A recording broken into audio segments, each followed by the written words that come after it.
सो आज बात करेंगे एक इंपॉर्टेंट लिस्ट के बारे में जो थी precursor of which led to the civil disobedience movement in 1930। ये नंबर एक बहुत इंपॉर्टेंट था।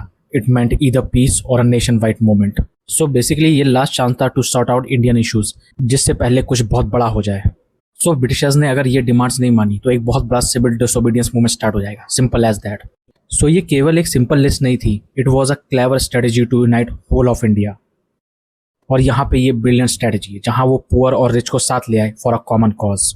Let's now get into some of these demands that affected everyone. और ये इंक्लूड करता था ban on liquor, economic relief and the abolition of that awful salt tax. और उनमें सबसे बड़ा ये था to slash government spending on salaries and military expenditure by half. और ये सब था good governance and protection of the Indian businesses. Very smart. अब आते हैं डिमांड्स पे जिन्होंने टारगेट किया जस्टिस और सिक्योरिटी सिस्टम को। So it was all about demanding more freedom and raining in the power of the state. और clock बिल्कुल टिक हो रही थी और गांधी जी ने उनको टाइम दिया 11 मार्च तक का।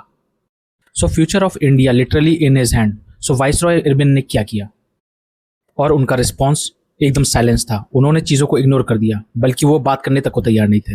And there's the key, no response from the government force the Indian people to do anything.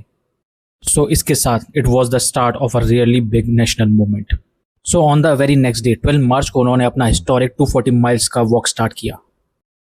And just like that whole nation was on the move. और इसी के साथ एक न्यू चैप्टर इंडिया की फ्रीडम स्ट्रगल में आ गया। It makes you wonder, जब dialogue fail हो जाता है तो और क्या ऑप्शन चेंज के लिए रह जाता है।